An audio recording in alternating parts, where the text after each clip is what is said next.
गायत्री महामंत्र एक बार मेरे साथ दोहराओ। ओम भूर्भुवः स्वः तत्सवितुर्वरेण्यं भर्गो देवस्य धीमहि धियो यो नः प्रचोदयात्। मन की संकल्प शक्ति के बारे में आप सब बड़े अच्छे से जानते हैं। शुरू में ही मैंने कहा था कि अनुष्ठान पूरा ऐसे नहीं होगा। अगर अनुष्ठान पूरा होगा तो संकल्प शक्ति से ही पूरा होगा। मैं फिर से कह रहा हूं, संकल्प शक्ति को सब जानते हैं और उसके चमत्कारों को भी सब जानते हैं। अब मैं आत्मनिवेदन आपसे कर रहा हूं। संकल्प शक्ति जो होती है वो मन में होती है। संकल्प शक्ति जो होती है वो मन में होती है। अब मैं एक सवाल आपके ऊपर दाग रहा हूं। मुझे बताओ, मन किसका है और काया किसकी है? मन किसका है और काया किसकी है? मन भी आपका है, कहो मेरा है, और काया भी मेरी है। जैसे कोई व्यक्ति अपने किसी के ऊपर अपने अधिकार को जमाता है, कोई व्यक्ति किसी के ऊपर अपने अधिकार को जमाता है, वैसे ही व्यक्ति को अपने मन पर और तन पर अपने अधिकार को जमाना चाहिए। अपने मन पर और तन पर अपने अधिकार को जमाना चाहिए। अब मैं सवाल फिर से कर रहा हूं, क्या मन आपका आपसे प्रेम नहीं करता है? जैसे शरीर की भूख है रोटी, जैसे शरीर की भूख है रोटी, परंतु उस पर संयम लगता है। खाना तो खा, खाने की चीज तो खा, पर ना खाने की तो मत खा। संयम इसी को कहते हैं। जो खाने की चीज है उनको खाओ, परंतु जो ना खाने की चीज है उनको मत खाओ। मैंने संयम आपके ऊपर लगाया। क्या संयम लगाया? मैंने नहीं लगाया, आपसे ही आपके ऊपर संयम लगाया। जो आपकी अंतरात्मा ये कहे कि ये गलत है, उस काम को मत करना, उस काम को मत करना। सब काम करने के लिए है दुनिया में, सब कर्म है दुनिया में, परंतु सत्कर्म और कुकर्म में बटे हुए हैं। तो तुम्हें कुकर्म नहीं करना, कुकर्म ही तो फंसाता है। इसलिए मुझे कुकर्म नहीं करना, मुझे सत्कर्म करना है, सत्कर्म करना है। अब मैं फिर से कह रहा हूं, मैंने अभी आपसे पूछा था कि ये मन किसका है, और मैंने ही जवाब दिया था, क्योंकि आपका तो मेरी तरफ आता नहीं है। आप अपने अधिकार से कहिए ये मेरा है, मेरा मेरा जो बांध ले, ऐसा कहिए, मेरा जो बांध ले। इसके साथ आपका रिश्ता है, पर रिश्ता जैसे पेट का, संसार का रिश्ता पेट के कारण जुड़ा है। संसार से अगर व्यक्ति जुड़ा है तो पेट के कारण जुड़ा है। अगर व्यक्ति का पेट ना होता तो को संसार में गति नहीं करता।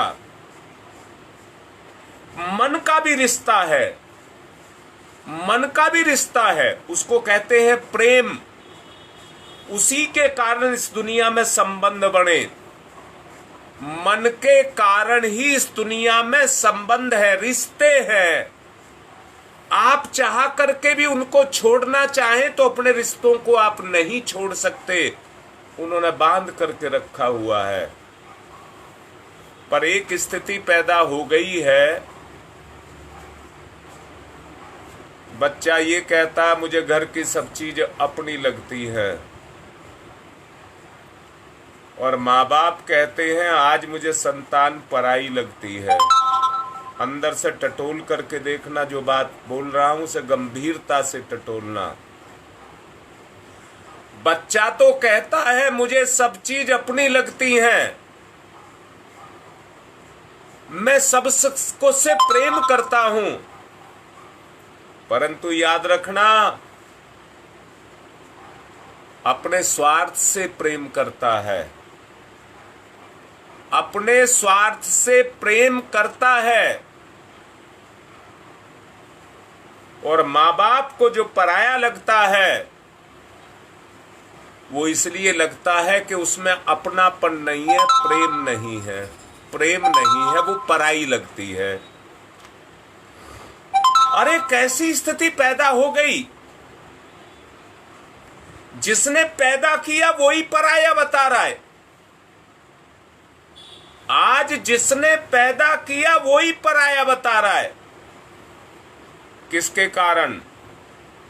इस मन के कारण, इस मन के कारण। संसार ईश्वर का रचा हुआ है, उस प्रेम के कारण, प्रेम शब्द लगा रहा हूं, उस प्रेम के कारण वो इस दुनिया के जर्रे जर्रे में समाया है। आप समझते हैं आपके शरीर के जर्रे जर्रे में चेतना समाई है।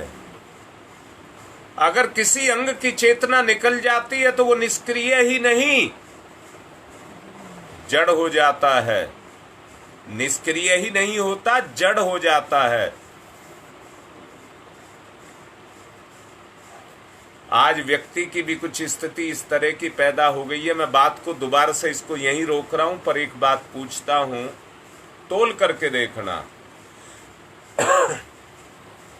क्या आपका मन आपसे प्रेम करता है कि नहीं करता है?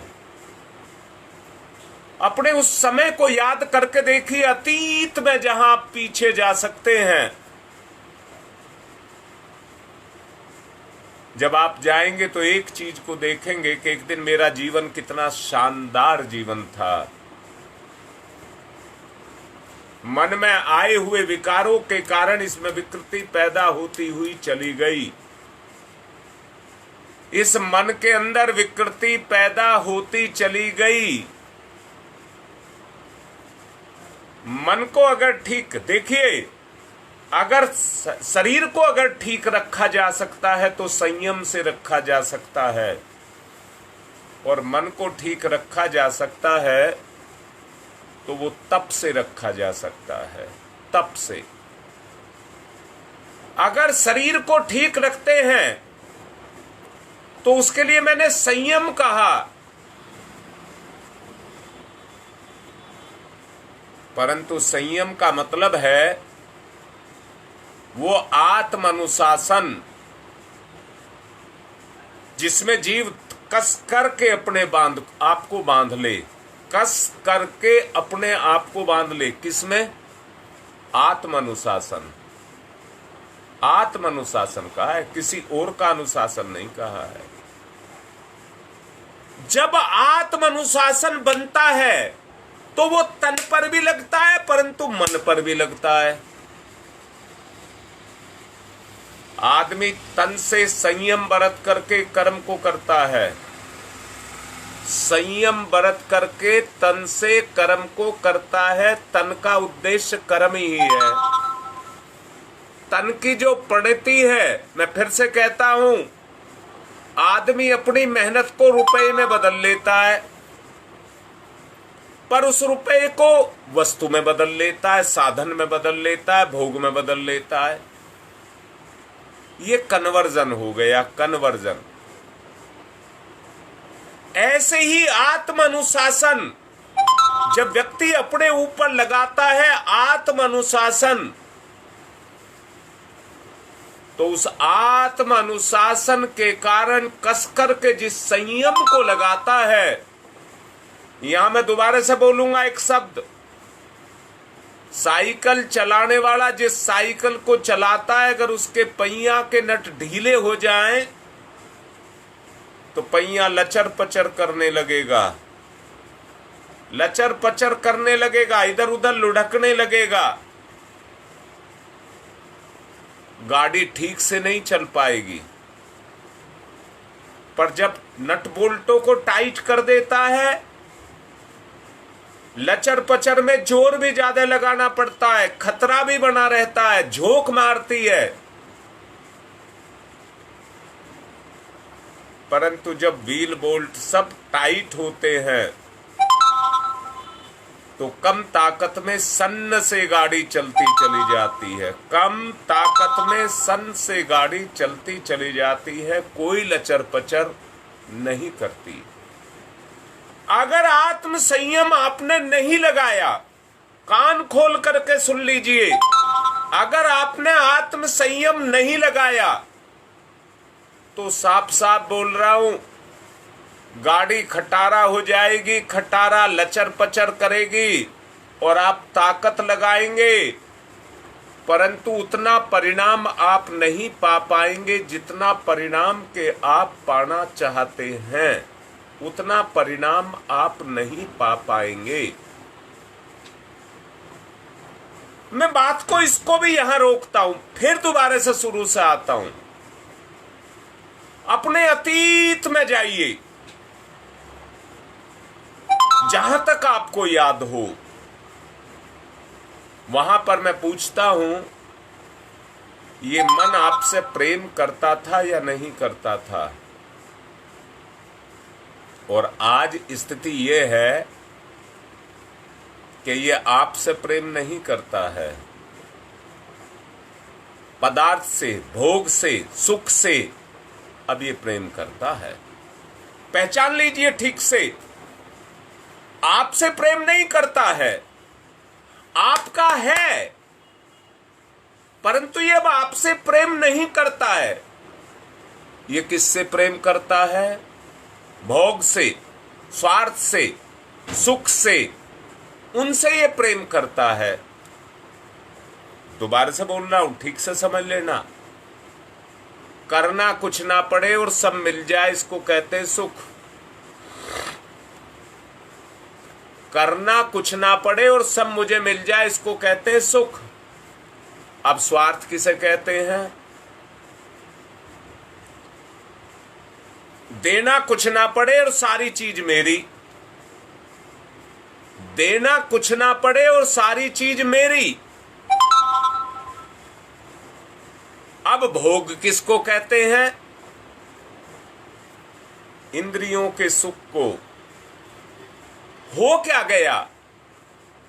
एक बात हो गई, हमने इंद्रियों के सुख को प्रधानता दी, मन ने स्वीकार किया या नहीं किया, हम इंद्रियों को प्रधानता देते चले गए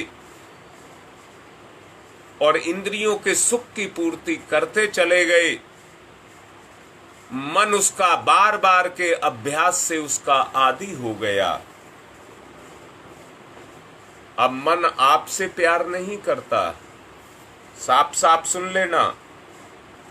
अब मन आपसे प्यार नहीं करता, वो अपने सुख भोग स्वार्थ से प्यार करता है। अब मैं फिर से कह रहा हूं, जरा ध्यान देना। मन की क्रियाशीलता और मन की शक्ति के बारे में जरा सोचना। मन आपका है, तन आपका है।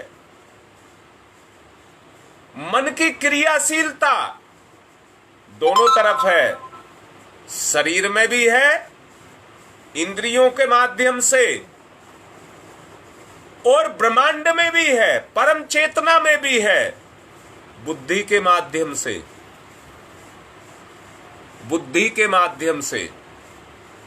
यानी कि बात क्या हुई? संसार में वो इंद्रियों का सहारा लेता है, और अचेतन में, अदृश्य में वो अपनी बुद्धि का सहारा लेता है। मैं फिर से पूछ रहा हूं, जो काम इस दुनिया में कोई साधन नहीं कर सकता, वो सारे के सारे काम आपका मन कर सकता है। जहां दुनिया में कोई नहीं जा सकता, वहां जा सकता है। पहाड़ों, कंदराओं, बीहड़ों, जंगलों को पार करता हुआ चला जाएगा, किसी के रोकने से नहीं रुकेगा, किसी के रोकने से नहीं रुकेगा। ऐसी ऐसी लंबी यात्राएं जिनके बारे में आप सोच नहीं सकते, उनको पलक झपकते के साथ ही पूरा कराएगा। इसको किसी साधन की जरूरत नहीं है। इसके जो साधन हैं, आत्मिक क्षेत्र में ज्ञानेंद्रियां और बाह्य क्षेत्र में कर्मेंद्रियां, इसके साधन हैं, इसके साधन हैं। जब व्यक्ति अपने सुख भोग स्वार्थ तक रहता है, तो इस मस्तिष्क का एक भाग काम करता है, जिसमें आकर के वो चीजें, वो गुण आकर के बस जाते हैं। स्वार्थ, लोभ, भोग, पाप, वो सब आकर के इस बुद्धि में बस जाते हैं। मैं क्या पूछ रहा हूं आपसे, जरा बताओ, मन तो गलत चल रहा है, पर क्या तुम में बुद्धि नहीं है? क्या तुम्हें नहीं पता सत्य और सही का और गलत का? सब कुछ जानते हैं, पर आधीन गुलामियत को बरत रहे हैं। मैंने अभी कुछ देर पहले कहा, बच्चा कहता है घर की सब चीज से मैं प्यार करता हूं क्योंकि सब चीज मेरी है। वो सब पर हक जमाता है। क्या उसने मेहनत करके पैदा किया है? ना, वो रिश्ते के कारण अपने हक को जमाता है। मेहनत के कारण, पुरुषार्थ के कारण, त्याग के कारण, तपस्या के कारण, संयम के कारण नहीं। ये तो है ही नहीं उसके अंदर। जो उसके मूलभूत गुण थे वो उसके अंदर नहीं है। संयम बताया, तपस्या बताया, त्याग बताया, बलिदान बताया, वो तो उसके अंदर है ही नहीं। कैसे किया जाए? स्थिति से अपने आप को कैसे उबारा जाए? बात यहां पर आकर के टिकती है। अगर इस स्थिति से अपने आप को उबारना है, तो मुझे केवल एक ही रास्ता दिखाई देता है, और कोई रास्ता दिखाई नहीं देता। आमतौर से ऐसा होता नहीं है। कैसा नहीं होता? कि व्यक्ति अपनी काया इच्छा पर नियंत्रण कर सके, उसके अंग अवयवों को अपनी मर्जी से चला सके। मन की इच्छा से चलते हैं। सचेतन मस्तिष्क का शरीर पर सीमित अधिपत्य है। नहीं तो रोक ले। बीमारी आ रही है, रोक ले। घटनाएं आ रही हैं, रोक ले। दुर्घटनाएं आ रही हैं, रोक ले। नहीं रोक सकता, क्योंकि उसका संबंध सीमित है। बहुत अच्छे से खोल खोल करके बता रहा हूं। वो उनको चाहे तो, मैं फिर से कह रहा हूं, अभी मैंने कहा था, मन की अपरिमित ताकत है, असीम अपरिमित ताकत है, और आपका है।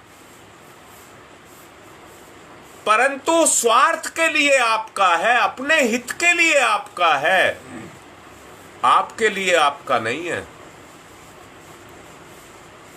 अपने सुखों के लिए आपका है। अब जरा देखिए, क्या हमने अपनी स्थिति को बिगाड़ नहीं दिया? अंदर से देखो जिस बात को बोल रहा हूं, क्या हमने अपनी स्थिति को बिगाड़ नहीं दिया? पर अभी बिगड़ा कुछ नहीं है।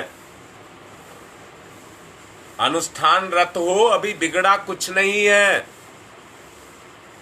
बिगड़ी हुई स्थिति को संभाला सुधारा जा सकता है। इसको संभाला और सुधारा जा सकता है। यो हाथ पैर की हलचलें मन के ही आदेश से चलती हैं। ऐसा नहीं है मन के आदेश से नहीं चलती हैं, मन के आदेश से ही चलती हैं। परंतु देखिए ना सच को, स्वार्थ के लिए कमाने खाने के से लेकर के दिनचर्या से संबंधित जितने भी कार्य हैं, उनकी योजना मन ही बनाता है। इतने पर भी यही कहा जा सकता है, अवयवों की आंतरिक गतिविधियों पर विचार मस्तिष्क का कोई नियंत्रण नहीं है। बहुत प्यार से अपनेपन से आपको कह रहा हूं।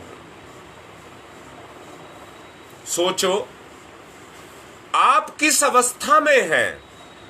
दुनिया साथ छोड़ जाए, मैं कहता हूं भगवान भी साथ छोड़ जाए, परंतु अगर आपका मन है तो वो लड़ाई लड़ करके सबको अपना बना सकता है। बुराइयों को मिटा करके भगवान को भी अपना बना सकता है। गतिविधियों पर, विचार पर मस्तिष्क का नियंत्रण है, परंतु सच को देखना, अंतरात्मा जिसको सत्य कह रही है वो उसके नियंत्रण में ही नहीं है, अपनी मर्जी से चल रहा है। वे अचेतन के निर्धारण का अनुगमन करती हुई, जैसे शरीर में क्रियाएं चल रही हैं, रक्त संचार चल रहा है, श्वास प्रश्वास चल रहा है, अकुचन प्रकुचन चल रहा है, निमेष उन्मेष चल रहा है, विचार मस्तिष्क को कोई नियंत्रण नहीं कर पाता, उसका कोई नियंत्रण नहीं कर पाता।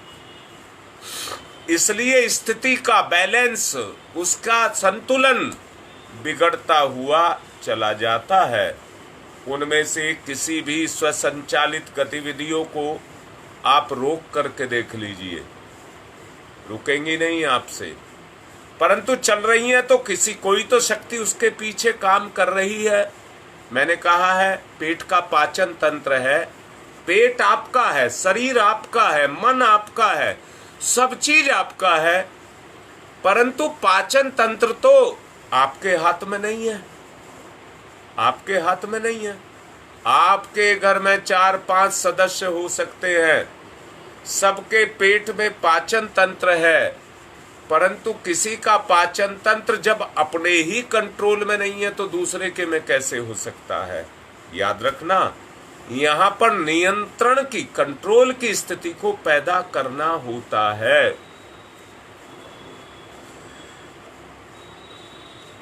पाचन तंत्र, मल विसर्जन जैसी जो क्रियाएं हैं वो किसी की अनुमति की प्रतीक्षा नहीं करती हैं, बल्कि अपनी आवश्यकता के अनुसार अपनी व्यवस्था को स्वयं बनाने के लिए बाधित होती हैं। आपको छींक आ रही हो, आपको हिचकी आ रही हो, आपको खांसी आ रही हो, आप उनके उभार को रोक सकते हैं क्या? आप रोक करके देख लीजिए, आप उसको रोक नहीं पाएंगे, क्योंकि वो आपके ना मस्तिष्क के नियंत्रण में है और ना आपके मन के नियंत्रण में है। तो वो किसके नियंत्रण में है, किसके अनुसार आचरण करता है, कौन उसे बाधित करता है, उसी को कहते हैं अचेतन मन, उसी को कहते हैं अचेतन मन। मनुष्य शरीर का स्वामी है, मना नहीं किया जा सकता, बिल्कुल इंकार नहीं किया जा सकता। इस शरीर का स्वामी मनुष्य है, ये बात इतनी ही सच है जितना आपका होना सत्य है। शरीर की आवश्यकताओं और उमंगों को पूरा करने के लिए विचार तंत्र से बल मिलता है, वो उसको बाधित करता है। पेट में भूख लगी हो, नींद की खुमारी चढ़ी हो, तो मस्तिष्क को उसकी व्यवस्था बनानी पड़ती है। बाह्य व्यवस्था के बारे में कह रहा हूं। ऐसी दशा में उसको शरीर का गुलाम कहोगे क्या? नहीं। नींद आ रही है तो व्यवस्था उसको बनानी पड़ेगी। वहां वो व्यवस्थापक का काम करता है, ना कि गुलाम का। मैं आपसे क्या कहना चाह रहा हूं, शरीर संबंधी जितनी भी आवश्यकताएं हैं, मन का ही एक भाग है जो मस्तिष्क का सहारा लेकर के उसकी व्यवस्था का निर्धारण करता है।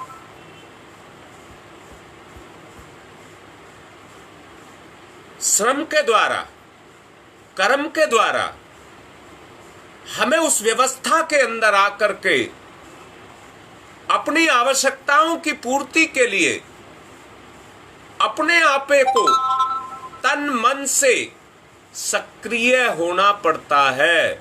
तन मन से सक्रिय होना पड़ता है। ऐसी दशा में चेतना और संसार शरीर अपने अपने काम को करते हैं, क्योंकि कर्म को प्रत्यक्ष सचेतन की इच्छा के अनुसार होते हुए देखा जा सकता है। मशीनरी है, जब चलती है तो उसका एक अंग जब क्रियाशील होता है तो पीछे से आती हुई शक्ति को बदल करके अगले अंग को दे देता है। अगला अंग उस शक्ति को लेकर के अपनी शक्ति उसमें लगा करके अगले अंग को दे देता है। इसी तरह से ये एक सिस्टम बना हुआ है आदान प्रदान का, आदान और प्रदान का। अनवरत रूप से वो सिस्टम चलता रहता है और चलाता रहता है। ईश्वर की एक व्यवस्था है जिसको कोई भंग नहीं कर सकता, कोई तोड़ नहीं सकता, उसके बीच में कोई दरार नहीं डाल सकता। वो उसके अधीन है। परंतु एक व्यवस्था आपकी अपनी निजी व्यवस्था है। दुनिया में कोई भी उसको तोड़ मरोड़ नहीं सकता। अगर आपका संकल्प प्रचंड है तो उसमें कोई परिवर्तन नहीं ला सकता। मैं कहता हूं आप संयमी हैं, आप व्रतशील हैं, आप संकल्पवान हैं। इसकी परीक्षा यही है कि आप उस समय पर जब बुरी घटना आपके साथ घटना चाहती है और आप अपने संकल्प शक्ति के सहारे उसको रोकने की क्षमता अपने अंदर पैदा कर लें। यहां मैं ललकार करके कह रहा हूं, क्या आप नपुंसक हैं? क्या आप अपने ऊपर आती हुई तोमत, आफत, मुसीबत, क्या उसको रोक नहीं सकते? क्या आती हुई मुसीबत के सामने सर झुका करके अपने आप को कटवाने के लिए, मरवाने के लिए तैयार हैं? इससे गिरी हुई अवस्था नहीं हो सकती। अगर आप उठना चाहते हैं तो आपकी हुक जो मन से निकले संकल्प के रूप में, जो ये कहे मिटा करके रख दूंगा, अपनी बुराइयों को मिटा करके रख दूंगा, जिस दिन आपका चैतन्य जागृत हो गया, उस दिन इनको मिटना ही पड़ेगा। दूसरी बात कह दो, जब तक ये मिटेगा नहीं तब तक चैतन्य भी जागृत नहीं होगा। इसलिए उस चैतन्य को जागृत करने के लिए, जिसको अचेतन कहा है, जो मूर्छित अवस्था में पड़ा हुआ है, उसको हमको जगाना होगा। पेट में पाचक रस उत्पन्न ना हो, पेट में पाचक रस उत्पन्न ना हो तो अपच पैदा हो जाता है, अपच पैदा हो जाता है। एक सिलसिला शुरू हो जाता है यहीं से, दवा दारू का, यहीं से एक सिलसिला शुरू होता है दवा दारू का। अगर पाचक रस पैदा हो जाए तो दवा दारू की जरूरत नहीं है, दवा दारू की जरूरत नहीं है। पाश्चात्य संस्कृति ये कहती है खाओ पियो मौज करो। बीमार हो गए तो हमारे पास एलोपैथी है, बीमारी को काट करके अलग कर देंगे, यानी कि ऑपरेट कर देंगे, यानी कि जो अंग गिर गया उसको काट करके अलग कर देंगे। परंतु उनसे पूछ करके तो देखो, शरीर के विकृत हुए अंग को काट करके तो वो बाहर कर सकते हैं, पर जीवन जो विकृत हो गया उसको काट करके कैसे बाहर किया जाए? ये पाश्चात्य संस्कृति है जो आज सबको प्यारी लग रही है। उसी संस्कृति ने आज ये अवस्था हमारी पैदा कर दी है कि हम भोग से लगाव करते हैं, हम सुख से लगाव करते हैं, हम पाप से लगाव करते हैं। मैं पूछ रहा हूं, अगर पाचक रस बनना बंद हो गया है, शरीर के अंग उन रसों को पैदा ना करने के कारण उस शक्ति को प्राप्त नहीं कर पाते, तो आपको अगर रक्तचाप हो गया है, मधुमेह हो गया है, अनिद्रा पैदा हो गई है, तनाव पैदा हो गया है, तो क्या हो गया? ये तो उसी के प्रतिफल है, ये उसी के प्रतिफल हैं, ये कोई पैदा नहीं होते हैं। अरे आप जरूरत से ज्यादा सोचेंगे तो अनिद्रा आएगी, सोने के समय पर आपको नींद नहीं आएगी, आपको तनाव रहेगा तो आपको शुगर भी हो जाएगी, रक्तचाप भी बढ़ जाएगा, ब्लॉकेज भी हो जाएगी। बुलाओ, आप बताओ इनको कौन बुलाता है या इनको कौन चाहता है?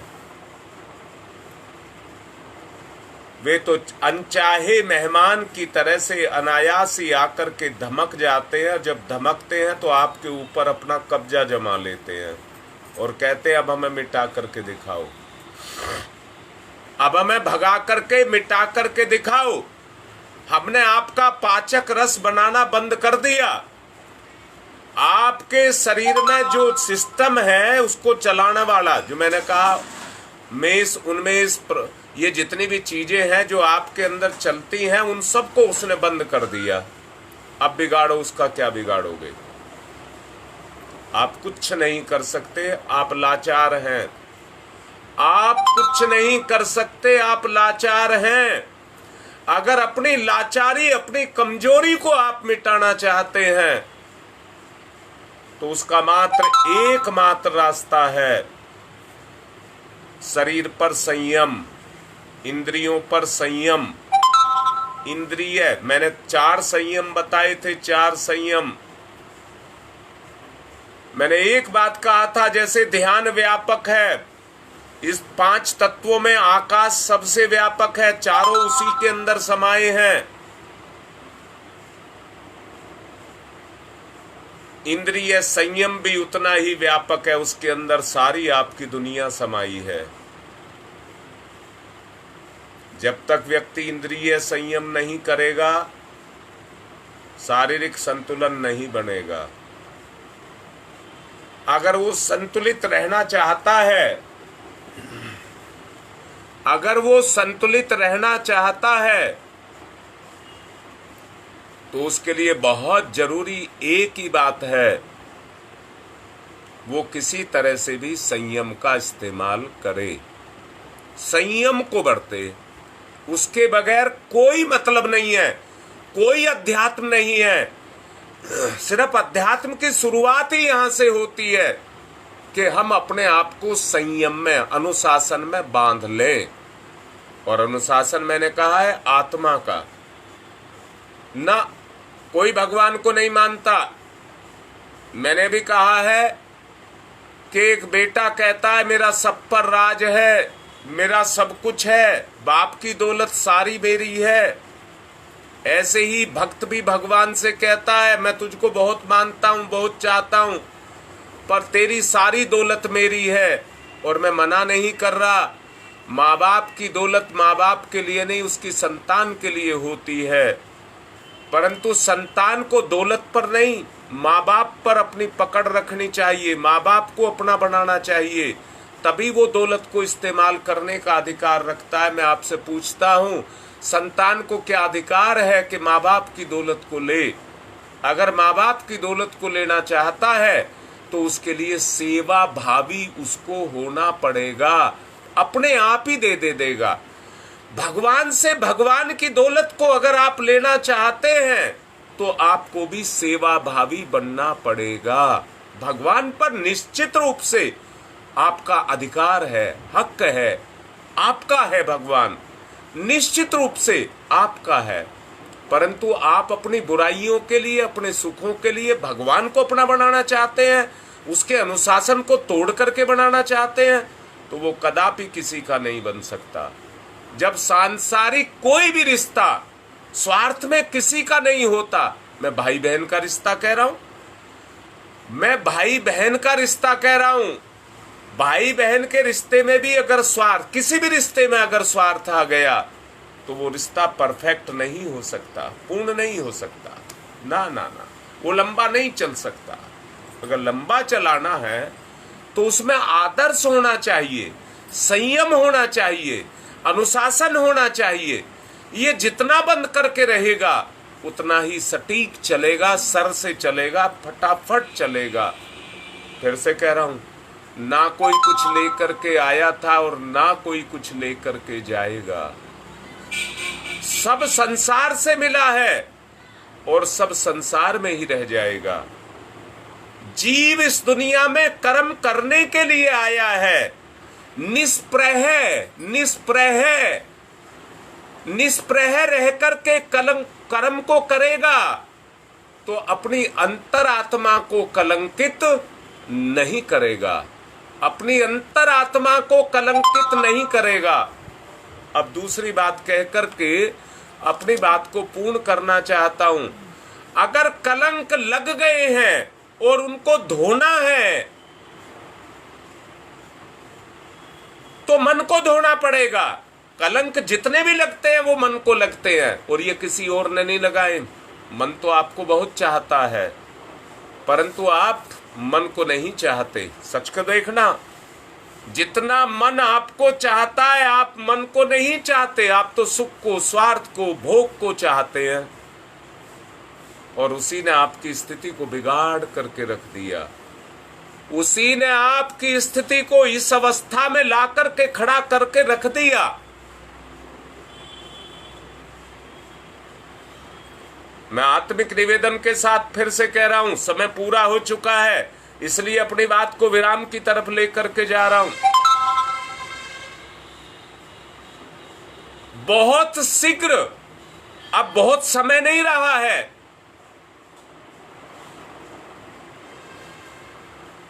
मुझे कहने में लग तो जोर पड़ रहा है,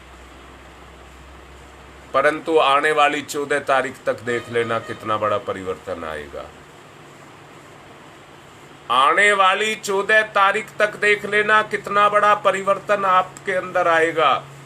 परंतु सब कुछ आपके संकल्प पर टिका है, किसी और को दोष मत देना। सब कुछ आपके संकल्प पर टिका हुआ है। बाकी इच्छा आपकी है। किसी को दोष मत देना, मैं फिर से कह रहा हूं।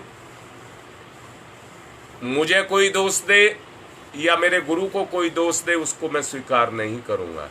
अपनी कमी और अपनी कमजोरी को देखना। 14 तारीख आपको दी है, आज की बात को पूर्ण कर रहा हूं। ओम शांति ही शांति ही शांति।